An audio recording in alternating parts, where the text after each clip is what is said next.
ಓಂ ಮಹಾಗಣಪತಿಯೋಭ್ಯೋ ನಮಃ. ಹರಿ ಓಂ. ಆಗಸ್ಟ್ 28, 2026 ಶುಕ್ರವಾರ ಹುಣ್ಣಿಮೆ. ಅದೇ ಹುಣ್ಣಿಮೆ ದಿನ ಚಂದ್ರಗ್ರಹಣವೂ ಕೂಡ ಸಂಭವಿಸ್ತಾ ಇದೆ. ಈ ಚಂದ್ರಗ್ರಹಣವು ಭಾರತದ ಕಾಲಮಾನದ ಪ್ರಕಾರವಾಗಿ 6:53 ಪ್ರಾರಂಭವಾಗಿ ಮಧ್ಯಾಹ್ನ 12:53 ಕೂಡ ಚಂದ್ರಗ್ರಹಣದ ಒಂದು ಕಾಲಮಾನ ಆಗಿರುತ್ತೆ. ಈ ಚಂದ್ರಗ್ರಹಣವು ದಿನದ ಸಮಯದಲ್ಲಿ ನಡೀತಾ ಇರೋದರಿಂದ ಭಾರತದಲ್ಲಿ ಇದರ ಗೋಚಾರ ಇರೋದಿಲ್ಲ. ಸೊ ಹೀಗಾಗಿ ಗ್ರಹಣದ ಒಂದು ಯಾವುದೇ ರೀತಿಯ ಪಾಲನೆಯನ್ನು ಕೂಡ ಭಾರತದಲ್ಲಿ ಅನ್ವಯಿಸುವುದಿಲ್ಲ ಅಂತ ಹೇಳ್ಬೋದು. ಬಟ್ ಆದರೆ ಗರ್ಭಿಣಿ ಸ್ತ್ರೀಯರು ಮಾತ್ರ ಚಂದ್ರಗ್ರಹಣದ ಮಧ್ಯಮ ಕಾಲ ಆಗಿರುವಂತಹ 9:42 ಕೂಡ ಚಂದ್ರಗ್ರಹಣದ ಗ್ರಹಣದ ಒಂದು ನಿಯಮಗಳನ್ನು ಪಾಲನೆ ಮಾಡುವಂಥದ್ದು ಕಡ್ಡಾಯವಾಗಿರುತ್ತೆ. ಸಾಕಷ್ಟು ಬಾರಿ ಹೇಳಿದ್ದೀವಿ, ಸಾಕಷ್ಟು ಜನರಿಗೂ ಕೂಡ ಗೊತ್ತಿರುತ್ತೆ. ಗರ್ಭಿಣಿ ಸ್ತ್ರೀಯರು ಕಿವಿಯಲ್ಲಿ ಕಡ್ಡಿ ಹಾಕಿರುವಂಥದ್ದು ಅಥವಾ ಯಾವುದೇ ರೀತಿಯ ಬಟ್ಟೆಗಳನ್ನು ಕಟ್ ಮಾಡುವಂಥದ್ದು, ತರಕಾರಿಯನ್ನು ಕಟ್ ಮಾಡುವಂಥದ್ದು, ಅಂತಹ ಕೆಲಸಗಳನ್ನು ಮಾಡದೇ ಇರುವಂಥದ್ದೇ ಈ ಗ್ರಹಣ ಸಮಯದಲ್ಲಿ ಉಪಯುಕ್ತ ಆಗಿರುತ್ತೆ. ಇನ್ನು ಈ ಗ್ರಹಣವು ಕುಂಭರಾಶಿ ಶತಭಿಷ ನಕ್ಷತ್ರದಲ್ಲಿ ಸಂಭವಿಸ್ತಾ ಇರೋದರಿಂದ ದ್ವಾದಶ ರಾಶಿಗಳ ಮೇಲೆ ಮುಖ್ಯವಾಗಿ ಮೇಷರಾಶಿ, ಮಿಥುನ ರಾಶಿ, ಸಿಂಹರಾಶಿ, ಕನ್ಯಾ ರಾಶಿ, ಧನುಷ್ಯ ರಾಶಿ ಮತ್ತು ಕುಂಭರಾಶಿ ಈ 6 ರಾಶಿಗಳಲ್ಲಿಯೂ ಕೂಡ ಸಾಕಷ್ಟು ದುಷ್ಪರಿಣಾಮವನ್ನು ಬೀರುವಂತಹ ಪರಿಸ್ಥಿತಿ ಈ ಹುಣ್ಣಿಮೆ ನಂತರದಲ್ಲಿ ನೋಡ್ತಾ ಇರ್ತೀರಿ.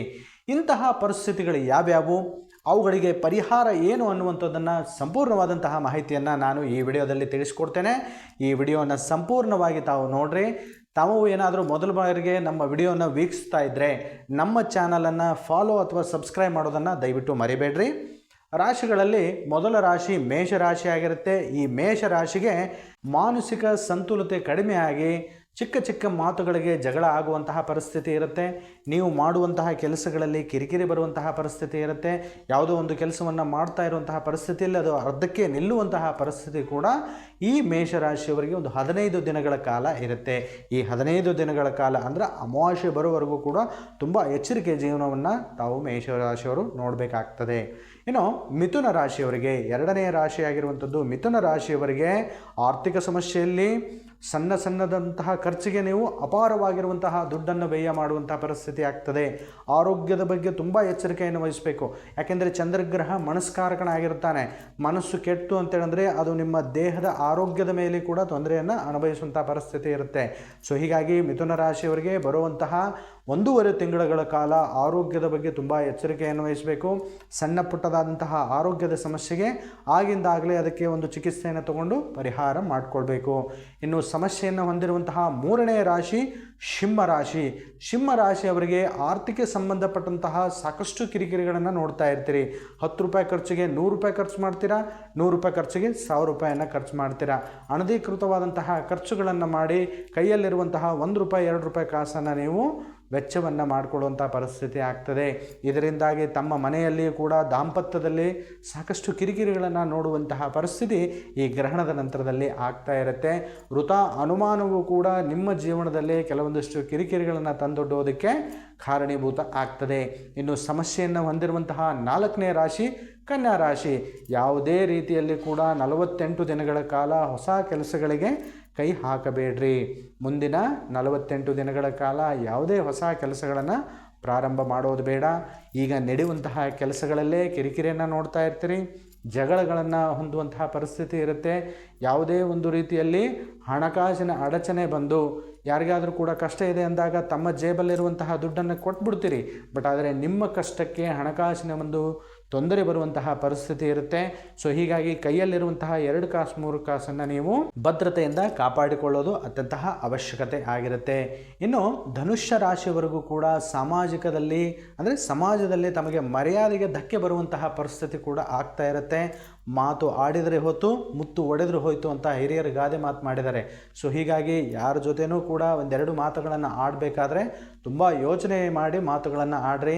ನೀವು ಮಾತಾಡುವಂತಹ ಪರಿಸ್ಥಿತಿಯಲ್ಲಿ ಸಣ್ಣ ಪುಟ್ಟದಾದಂತಹ ವ್ಯತ್ಯಾಸವಾಗಿ ಆ ಮಾತಿನಿಂದಾಗಿ ತಮ್ಮ ಒಂದು ಮರ್ಯಾದೆಗೆ ಕಿರಿಕಿರಿ ಬರುವಂತಹ ಪರಿಸ್ಥಿತಿ ಆಗ್ತದೆ. ತಮ್ಮ ಘನತೆಗೂ ಕೂಡ ಚ್ಯುತಿಯಾಗುವಂತಹ ಪರಿಸ್ಥಿತಿ ಈ ಮುಂದಿನ 21 ದಿನಗಳ ಕಾಲ ಆಗ್ತಾ ಇರುತ್ತೆ.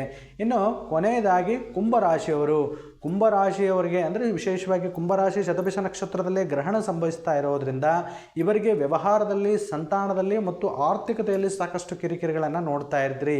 ಯಾವುದೇ ಅಪರಿಚಿತ ವ್ಯಕ್ತಿಗಳ ಜೊತೆಗೆ ತಾವು ಹಣಕಾಸಿನ ವ್ಯವಹಾರ ಬೇಡ. ಸೊ ಯಾರು ನಮಗೆ ಪರಿಚಯ ಇಲ್ಲ, ಅವರೇನೋ ಕಷ್ಟದಲ್ಲಿದ್ದಾರೆ, ಈಗ ಸ್ವಲ್ಪ ದಿನಗಳಲ್ಲೇ ನಮ್ಮ ಜೊತೆಗೆ ಸ್ನೇಹ ಸಂಬಂಧ ಆಗಿದೆ ಅಂಥವ್ರಿಗೇನೋ ಕಷ್ಟ ಬಂದಿದೆ ಅಂದಾಗ ತಮ್ಮಲ್ಲಿರುವಂತಹ 2 ಕಾಸು 3 ಕಾಸನ್ನು ಕೊಟ್ಬಿಡ್ತೀರಿ. ಅಂತಹ ದುಡ್ಡು ನಿಮಗೆ ಯಾಮಾರಿಸುವಂತಹ ಪರಿಸ್ಥಿತಿ ಈ ಮುಂದಿನ ದಿನಮಾನಗಳಲ್ಲಿ ಆಗ್ತಾ ಇರುತ್ತೆ.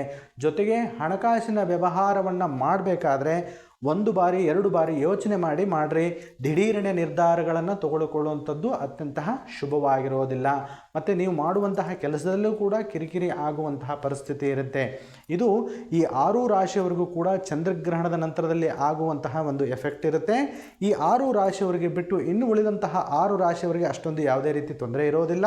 ಈ ತೊಂದರೆಯನ್ನು ಹೊಂದುವಂತಹ 6 ರಾಶಿಯವರು ಕೂಡ ಈ ಚಂದ್ರಗ್ರಹಣದ ನಂತರದಲ್ಲಿ ಯಾವುದಾದ್ರೂ ಒಂದು ರವಿವಾರ ಆಗಲಿ ಅಥವಾ ಬುಧವಾರ ದಿನ ಹತ್ತಿರದಲ್ಲಿ ಹರಿಯೋ ನದಿ ಎಲ್ಲಾದರೂ ತಮ್ಮ ಹತ್ತಿರದಲ್ಲಿ ಇತ್ತು ಅಂತೇಳಿದ್ರೆ ಹರಿಯೋ ನದಿಯನ್ನು ಸ್ನಾನ ಮಾಡಿ ನಂತರದಲ್ಲಿ ಅಲ್ಲಿ ಹತ್ತಿರದಲ್ಲಿ ಎಲ್ಲಾದರೂ ದೇವಸ್ಥಾನಗಳಿದ್ದರೆ ಅಥವಾ ಅಲ್ಲೆಲ್ಲಾದರೂ ಭಿಕ್ಷುಕರು ಅಥವಾ ಯಾರಾದರೂ ಕೂಡ ಅನ್ನದಾನವನ್ನು ಮಾಡಿ ಬರೋದರಿಂದ ತಮ್ಮ ಜೀವನದಲ್ಲಿ ಬರುವಂತಹ ಸರ್ವ ಸಮಸ್ಯೆಗಳಿಗೂ ಕೂಡ ಪರಿಹಾರ ಇರುತ್ತೆ. ಇದು ಚಂದ್ರಗ್ರಹಣಕ್ಕೆ ಸಂಬಂಧಪಟ್ಟಂತಹ ವಿಶೇಷವಾದಂತಹ ಮಾಹಿತಿ ಇದೆ. ಇನ್ನೂ ಹೆಚ್ಚಿನ ವಿಡಿಯೋಗಳಿಗಾಗಿ ನಮ್ಮ ಚಾನಲನ್ನು ಸಬ್ಸ್ಕ್ರೈಬ್ ಮಾಡಿರಿ. ನಿಮಗೆ ಇಷ್ಟ ಆದರೆ ಈ ವಿಡಿಯೋವನ್ನು ಲೈಕ್ ಮಾಡೋದನ್ನು ಮರಿಬೇಡ್ರಿ. ಎಲ್ಲರಿಗೂ ಕೂಡ ಒಳ್ಳೆಯದಾಗಲಿ.